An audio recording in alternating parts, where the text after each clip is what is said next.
It's the one thing that we all have, the mind, right? But it's the one thing that we don't have a manual for. We buy a blender, we get a manual. Our iPhone comes with a manual. We get a car and it has a manual.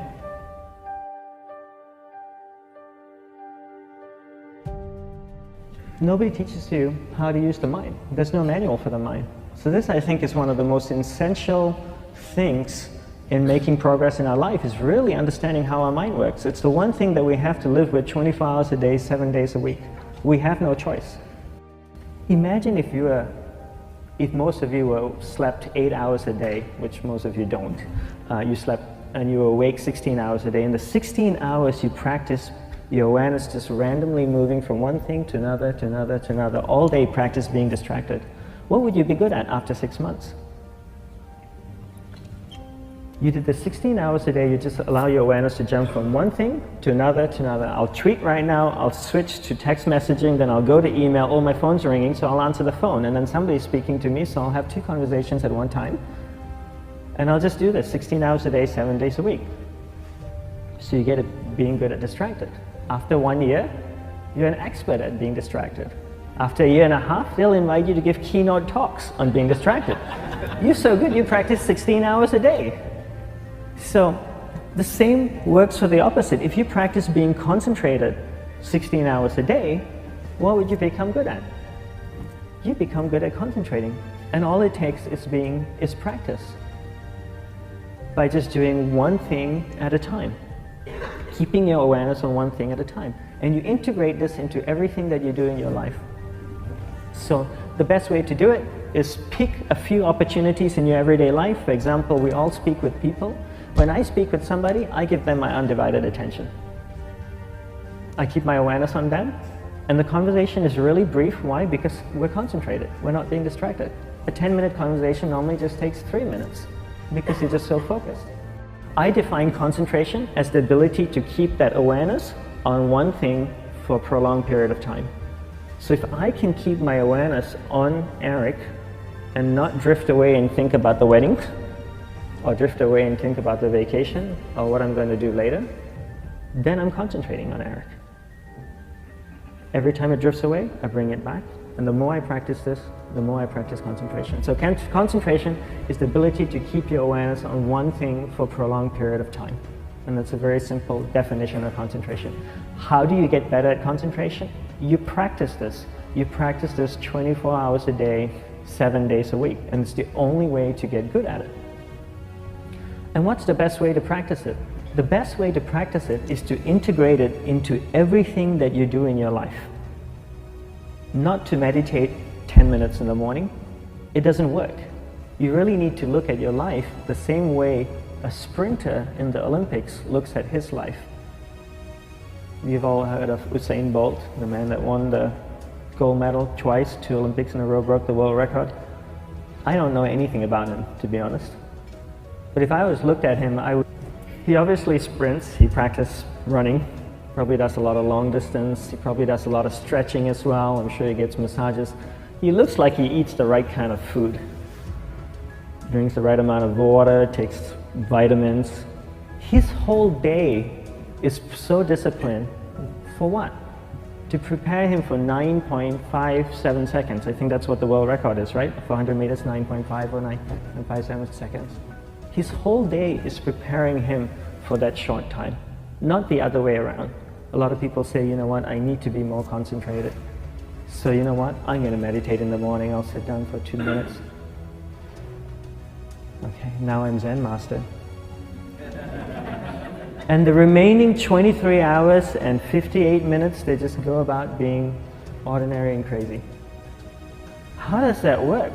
How would you change? It's not balanced at all. So if for 23 hours and 58 minutes you were not being concentrated, you allowed your awareness to jump from one thing in your mind to another thing, to another thing, to another thing, to another thing, in an uncontrolled way, what would you be good at? And out of a prolonged concentration comes the wonderful power of observation. You just become more observant, and when you become more observant, you see solutions quicker and you solve things quicker. And it's a wonderful, powerful feeling when somebody is concentrated on you and not being distracted. So the best way is to integrate it into your everyday life. You're speaking with your spouse, give her or give him your undivided attention. So develop your awareness, integrate it into everything that you do in your life. And that's the best way you become good at. The next thing we need to develop is develop your will. Will is really important. Will is almost like a muscle in your mind, and you use that to pull and control your awareness and take it from one area of the mind to another. And the will needs to be developed, and same like concentration, if you don't cultivate the will, it doesn't grow. And this is something that really needs to be cultivated. How do you develop the will? There's 3 very simple ways to develop the will. 1 is you finish what you begin. 2 is you finish it well beyond your expectation, no matter how long it takes. 3 is you do a little bit more than you think you can do. All of those things require effort, and effort is will. It's so much easier to start a project than to finish a project, right? When you start a project, you're feeling creative, you're feeling inspired, you're full of energy. At the end of the project, you go, whose idea was this? So it requires tremendous amount of will to finish, and every time you complete something, you develop a little bit more will, and you have that muscle. And will is an amazing thing to develop, because once you develop will, that same will you can use in every aspect of your life to keep your awareness on one thing at a time, to finish projects, to see things through to the end, anything you want. The best way to develop will, bring it into your everyday life, into everything that you do. Give you an example, the way I integrate it into my everyday life, I try and finish what I begin. So for example, going to sleep. I sleep every night, so I put on my pajamas, I floss, I brush my teeth, I go to bed, I sleep, I wake up in the morning, I make the bed. Why? Because I'm finishing what I start.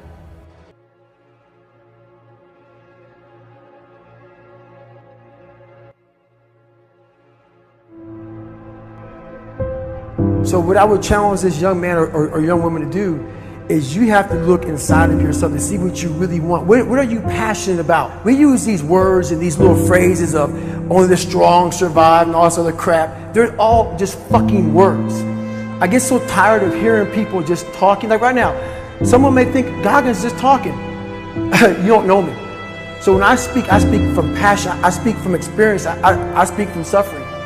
I have to tell this young man or woman that the only way I believe, this is just my experience in life, the only way you're ever going to get to the other side of this journey is you have got to suffer to grow. To grow, you must suffer. You can become the kind of person that is so in tune with the values that you have and what you actually want, that when feelings rise up, you can choose to act however you want despite them. Even if you're tired, you can still go to the gym. Even if you're annoyed with your spouse, you can still speak in a manner that's loving. Even if you don't feel like doing that hard work, you can still push yourself to do it. Your feelings aren't a choice. Your behavior and your thoughts are always a choice. Several people live to be 100 years old, and they have great lives, and they have great kids. Their kids go to college and all sorts of stuff. But somewhere in their life, there was a point where they had a decision to make. They can go left or right on this path. Left was the easy route. Right was the hard route. A lot of people take the easy route. And they had a good life that way, but the better life was going to the right side. And you may have 20 years of pain and suffering to get past it, but a lot of us die never truly starting our journey.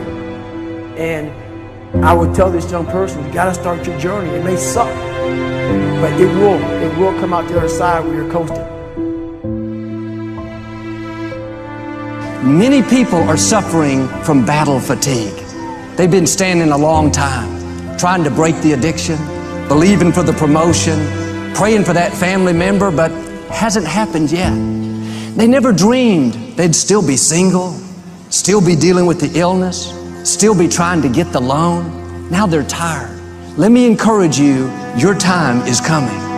Your due season is on the way. Don't let time talk you out of it.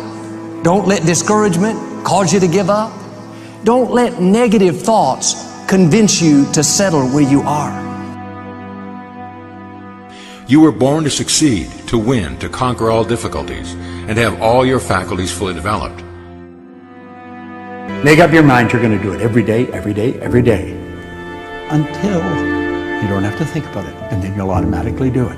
I guarantee you, this idea will change your life. Think about it all day, because that is definitely an idea that will give you results that will stick. No matter who you are, no matter where you are in life, you can take the lid off of your job. If you're wondering if you still have the lid on in your life, here are some clues that's going to let you know that the lid is still on. If you're not excited about waking up in the morning, if you're sitting around bored out of your mind, if you got time to do everything anybody asks you to do, you probably got the lid on. If when you tell your dreams to all your friends, it makes sense to them, you got your lid on, man. Your dreams should not make sense to everybody. You got to say something that make people go, how you gonna do that? That's when you got the lid off. And if I were you, I'd do that. I'd take the lid off. It's not always going to be easy. There are going to be challenges. There's still going to be curveballs thrown at me. But I can't become introverted. I have to continue to get outside myself, because when you're uncomfortable, that's the only way you're going to grow. Right. So the only way I became successful was going towards the truth. As painful and as brutal as it is, it changed me. It allowed me to become, in my own right, who I am today. You face your fears, you become the person you want to be. You run from your fears, you're not living. You're alive, but you're not taking the freedom. You're not running the day. The day's running you. You always be the f***ing servant, not the master, guys. We all fall down in life, guys. The question is, who gets back up? Again, it's not the potential of the individual. It's not the genetics. It's the perseverance. The never say die attitude. If you constantly keep throwing shit against the wall, eventually something will stick, guys. Never give in to what you want. We need trust. Right? We need trust. When we're surrounded by people who believe what we believe and trust starts to emerge, when we trust them and they trust us, we're more willing to take risks. We're more willing to experiment, which requires failure. We're more willing to explore and go somewhere that no one has ever gone before, with the confidence that if we fail, if we trip over, if we turn our backs, that those within our community, those who we trust and who trust us, will look after us while we're gone, will pick us up when we fall over, will help us when we're hurt. Our very survival depends on it. Courage, someone who has the courage no matter what to believe in something wholeheartedly and follow that with faith and courage to just go. And if I was able to do it, you can too. You know, but you need to start making that choice. You need to make that choice right now for yourself. There are people who have lost their arms, lost their sight. There have been people that have been through the most horrific experiences in life, and they found a way to still be happy because they've made the decision that life is too short to suffer. God will use the foolish things to confound the wise. God can use a man without arms and legs to be his hands and feet, to prove that it's not about Nick. It's not about his ability. It's not about him and his strength and how he speaks all around the world and uses his hands greatly as gestures and body language while he gets excited preaching. It's not about me, it's about Jesus. I didn't write my story. Jesus wrote my story. He knew me before the earth began. And I don't know about you, but yeah, it's good to have a job. It's good to have a relationship and get married and have kids. It's good to have that stuff. But until you find Jesus Christ as your Lord and Savior, there will be always something missing. You can't rely on you because you will fail you every single time, just about. I needed him, not just because of this, but for my heart, for my mind. By the grace of God, he kept me here on earth, even though I tried to commit suicide at age 10. The bullying at my school convinced me that I was a mistake, that I'd never eventuate to anything. Man, what a lie. When you realize it's just the devil, I say just the devil because the devil's nothing compared to Jesus. I was listening to the encouragement my parents were saying, but then listening to the lies at the same time. The lies saying, you're not good enough, Nick, just give up. No, I am wonderfully and fearfully made according to Psalm 139. Oh, Nick, you should just give up. No, I can do all things through Christ who strengthens me. But what we need healing first is in the inside, and to hear the voice of God. Hearing the voice of God, when you hear a phone ring, you pick it up. Okay?